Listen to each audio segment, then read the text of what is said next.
To Tell the Truth, episode D, 1398. Recording date 10/13/67. Take one.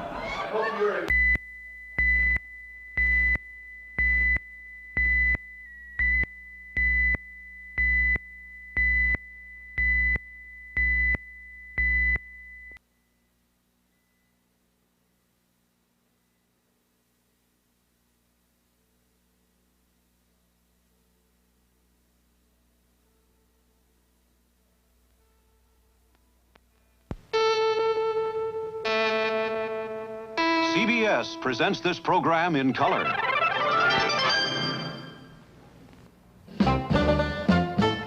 We'd like you to meet the talented actor and singer currently starring in the Broadway hit musical Cabaret, Bert Convy.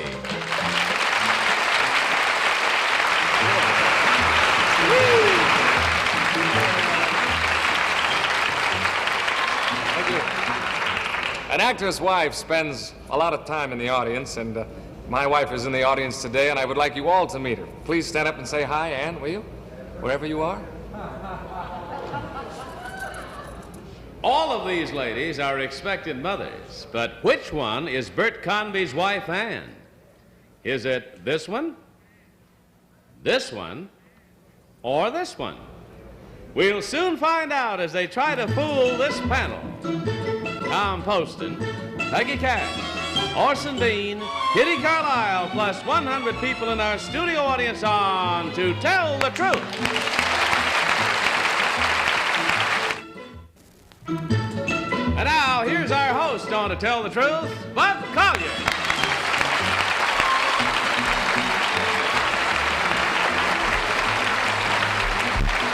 Thank you, and welcome once again to Tell the Truth. Good afternoon, panel. Good afternoon. Good afternoon, Bud. I tell you, the young ladies that you saw just a moment ago, the young ladies and a half that you saw just a moment ago, are all off in a soundproof room right now, so they can't hear you doing this question, which will start with Tom Poston. Tom? Bert, dear old Bert, and Yes, a sir. wonderful actor you are, and Thank singer, and fine fellow. Owes a lot of money around town, but... who makes the decisions in your house about things like food and where to buy it and where to live and house furnishings and things like that? You've got a lot of questions there, Tom. I make the decisions on money. Anne makes the decisions on food, I would say. And household things, all that kind of stuff? She does most of that, yes. Laundry, dry cleaning? That's a pretty Yes. sneaky question, if you think. Yes, it is, isn't it? Peggy, if there's time left after Tom What are you got going to through. do if the baby's born while you're on stage? What are the plans? I'll probably get very upset and finish the show, or else run off in a state of hysterics. That's Who's all. going to take her to the hospital? Well, that's prearranged. We've got a plan all worked out. That's what I want to know about. Well, I'm In not your going to... family, do you decide the important things like should Reg Heiner be let into the UN? Let me ask you this, Bert. Incidentally, you're marvelous in the show, and the Thank show you. is one of the great shows of all time. Now, how often has your wife seen you in this? Oh, a lot. I would say maybe, as a guess, maybe 8 or 9, 10 times, maybe more. Wow. Maybe more. Kitty. Mr. Convy, I'd like to echo what Orson said. You're absolutely wonderful in the show. Thank you. Do you allow Mrs. Convy to criticize your performances? Yes, she does. And she does criticize them? But very nicely. And you don't fight afterwards? We fight a little and then I listen. That's great. Tom. Bert, did you plan to have the baby? Well, this is our hit baby. We had a baby for Fiddler on the Roof, and we had a baby for Impossible Years, and this is our cabaret baby. Oh, that's terrific. What are you going to call her? A cabaret baby. It sounds very hot. That's all the time we have. You I'm could sorry. tweet it. Used it up. We'll have to find that out later as we go along. But in the meantime, let's ask the ladies to come out, if they will, please. And you've learned a little something about Anne, about Bert. Could have used your time maybe a little better. But in any event, ladies, could you hear anything that was said on stage? No. Thank you. Would you be seated, please? Now we'll see if we can find out which of these lovely ladies is, in truth, married to Bert Convy. We'll start with Tom Poston. Tom? Okay, we know all about you girls. We know all about one of you. The other two are still in limbo. Number 3, how many times have you seen Bert in the show? Oh, about 6 or 7 times. Number two, how many children do you have, number two? 2. And what did you do when you were going to have, you had a show for a child for every show that he's been in that was a hit, right? Yes. Well, what did you do? Sit up and read the papers and say, I wonder? I think it was, Well, I mean, he's got to find out whether his show is going to run. I think it was a question of him not being on the road anymore. Peggy. I don't know. I'm so flustered. I don't know what to say. And number 1, where did you meet? In California. That was and number 2. And number 1, where did you meet? Oh, I'm sorry. Number 1 or number? Yeah, number 1. I met him in Los Angeles. Thank you. Well, number 3, were you in show business? Yes, I was. Now, I've got a sneaker because we get our hair done by the same fella. Number 1, who does your hair? Oh, nuts. I do it. You do her hair too, number 1? Well, maybe she's wrong. Who knows? Number 1 now, is your husband plagued with teeny boppers? He's a handsome leading man in a big show. What I'm really asking is there any problem about stage door Melindas hanging around with terrible packages of Necco wafers in? No, Necco wafers, what flavor? No, you don't have any problem with that? That's funny, my wife is plagued with it constantly. Number 2, is your husband vain like most actors? Does he stand endlessly in front of the mirror? Not like most actors. No, in his own way. I say, number 3, what's your worst complaint about your husband's hours? Or do you like the Broadway show hours? I don't mind the hours at all. What do you do? How do you pass the evening waiting for him to get home at 11:30 at night? Taking up hymns, if the skirts keep going up, and when Bert gets home, he's hungry, so I feed him. That's classic. Kitty Carlisle. Number 1, who makes the big decisions in your house about money and things like that?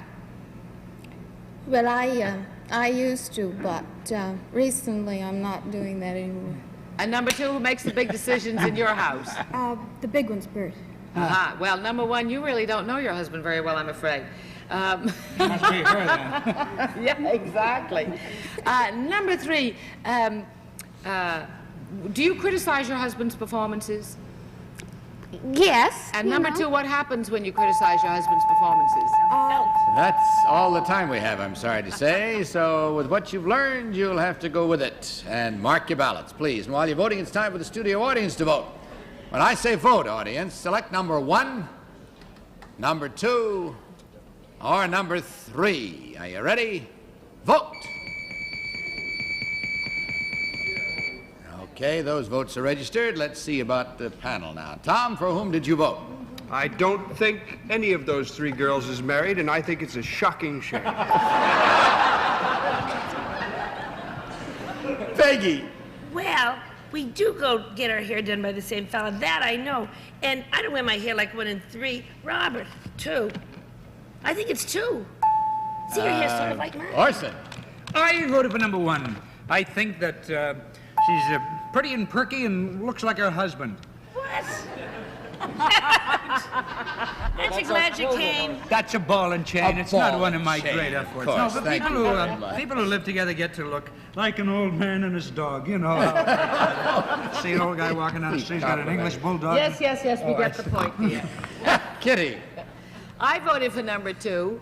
I think she gave the best answers, although they were a little bit on the slim side. I think that they were slim. They don't look slim. The answers were slim. Spas is the one. All right, there we have it. Let's see who got the most votes from our studio audience. The audience voted for number 3. All right, Bert, do us the honors, if you will, and show us which one of these lovely ladies is in truth. Right, Tom, I've never seen any of them before.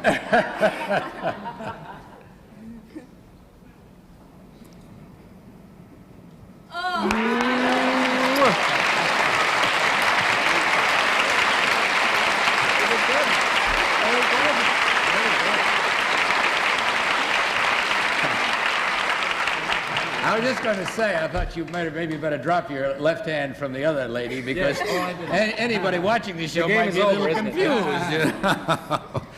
Bert, what are your plans for the future? Well, let me ask you one plan first. What are the names of the other 2 children? Would you like to do the honors? Yes, you do that. Jennifer and Joshua. Jennifer and Joshua. Yes. Do you have a planned name for the new one? We're still fighting about that. Yeah. With a J? Probably, but I'm not sure, you What know. if you have 10? Boy, you'll be naming You're them. running out of it. You sure will. Why did you say that? That's the one we're considering. Of course, Joshua, Jennifer, Jonah, Old Testament names. I love Jonah, yes, I really do. Well, whatever. Jones. Blessings on it and you. Thank you very much. Much bud. happiness continuing in the future. You deserve it. Thank you. Number one, what is your real name and what do you really do? My name is Joan Beach, and I work for Office Temporaries. And right now, I'm expecting my baby before Christmas. And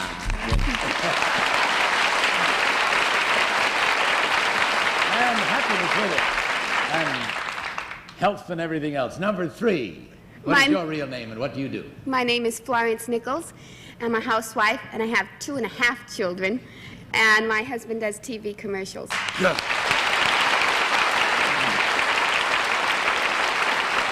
And much happiness with your half. Checking the score, ladies and gentlemen, we find that there were 1, 2, 3 incorrect votes at $100 each for a total of $300. We thank you also for coming along with this and enjoying as much as we did, and I think you did. And goodbye to you, and God bless you.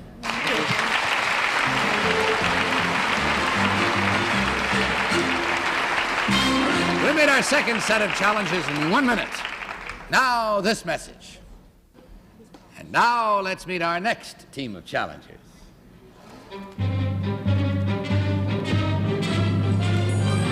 One of these men is a judge who believes that drinking juveniles should be given adult punishments.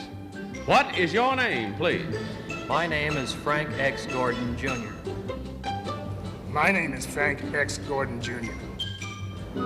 My name is Frank X. Gordon, Jr. We'll find out more about Frank X. Gordon, Jr. in a minute. Here's a word about eating.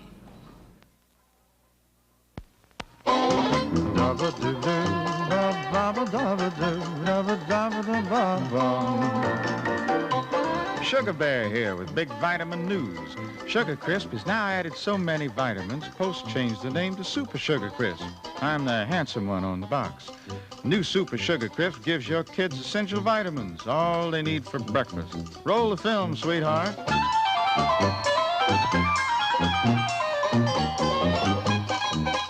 Look at those kids bouncing, running, fooling around. Reminds me of my younger days. Give them a real good breakfast. Goodly supply of Super Sugar Crisp. Big puffs of wheat tumble through hot sugar and honey. Tantalizes the taste buds just talking about it. Essential vitamins, all they need for breakfast. Who could ask for anything more? So get new Post Super Sugar Crisp. They'll get vitamins a kid can love. You'll get a bear hug, and I'll be a star.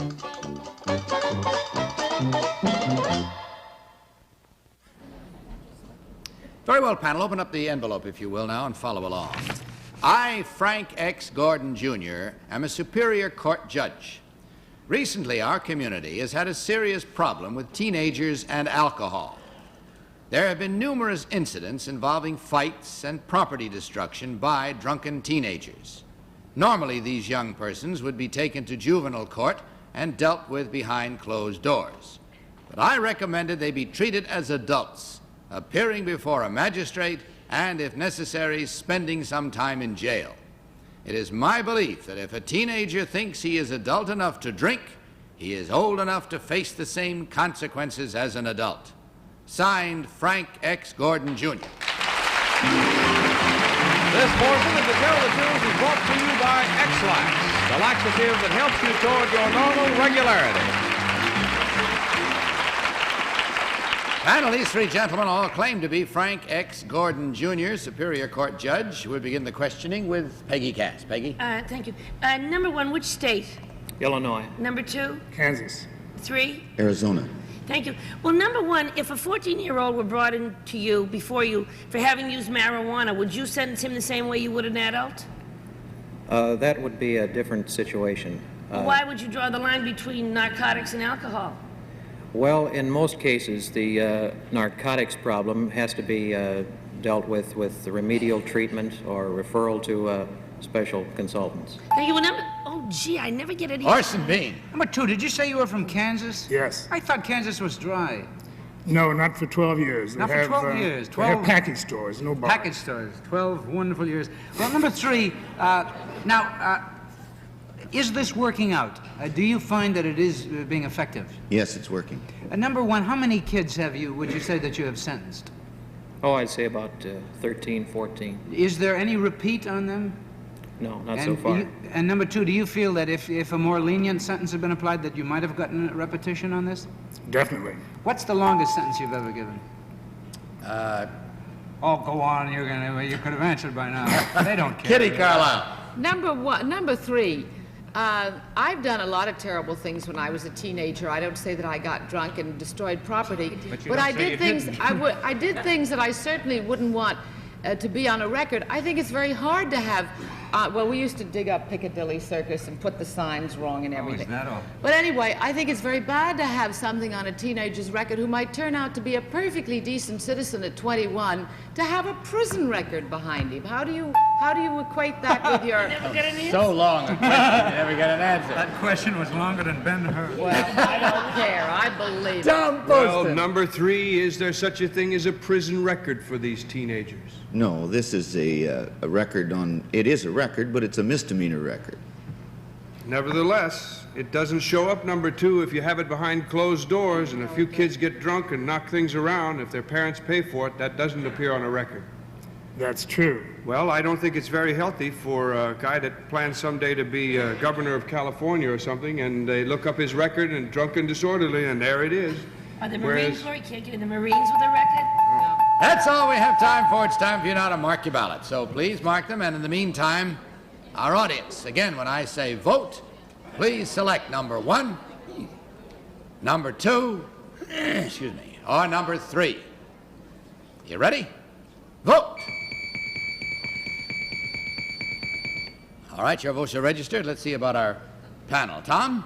Well, you know, I was all for the idea until Kitty started that. I mean, it's true. If a kid doesn't know what he's going to want to be when he's older. And shut up, Orson. Gosh almighty. Peggy. I don't know why you had to pick on the poor governor of California. I voted for number 3. I mean, he was a wild swinging kid when he was younger. Shush. He'll ask for equal time. I voted for number 3. It's because he's from Arizona. Now, I have nothing against Arizona, but gee, they had some terrible things happening down there due to drinking. I mean, murders and everything. And I think that maybe he felt he had to take strong steps. There were murders and beer cans and everything. I voted for number 2. He looks stern of eye, and I think he probably has a point. The younger generation, when I was a boy, I used to... Kitty Carlisle. I voted for number 1 because he looks like the sort of a man who feels that he's righteous and he's doing the right thing, and I'm sure he thinks he is, and maybe he is for all I know. I just thought it was a good idea to bring up another point of view. All right, we'll find out how our audience voted. Meet the real Frank X. Gordon Jr. in a minute, after this message from our sponsor.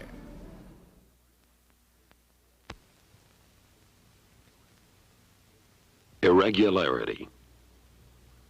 Were you born that way, or is your normal regularity just different? Some people think normal means daily regularity, so they take a laxative every day. Well, they're wrong. Doctors say normal doesn't necessarily mean every day. Normal is what's normal for you. And one of the best ways to help find out what's normal for you is with X-Lax. X-Lax doesn't try to prevent irregularity, just relieve it. And in relieving it, X-Lax helps you toward your normal regularity, the way your system is. However, age has changed it. If you're now taking a laxative every day, try X-Lax for a while, but only when you really need it. See if you don't feel more normal. And let's see who got the most votes from our studio audience. Our audience voted for number 1. So let's find out which of these 3 gentlemen in truth treats teenage drinkers as adults. Will the real Frank X. Gordon Jr. please stand up?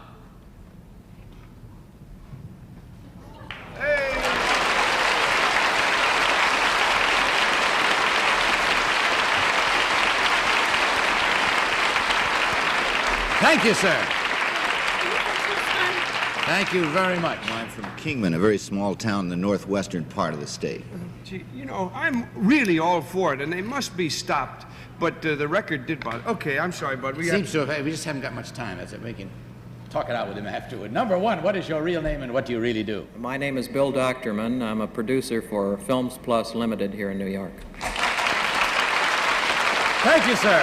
Number two, what is your real name and what do you do? My name is Buzz Robbins. I'm a sales consultant here in New York City. Thank you. Checking the score, we find that there were 1, 2, 3 incorrect votes. 3 times $100 for a total of $300, gentlemen.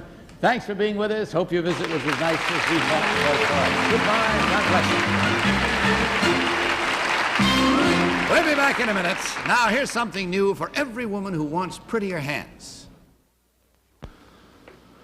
George Thorman is trying to tell which hands are smoother. A fashion model's hands, they never do dishes.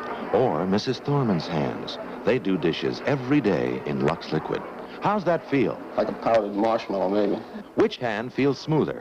Come on, guess.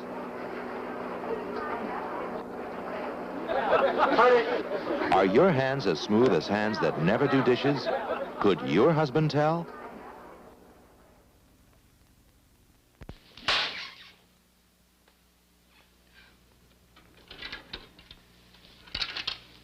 Gee, you smell great. Everyone smells nice these days, so just smelling good isn't good enough. Your skin has to look soft and feel soft, too. Phase 3 makes your skin look and feel softer because it's the only deodorant bar in the world with cream in it. Now, do you just want to stand there and smell nice or swing?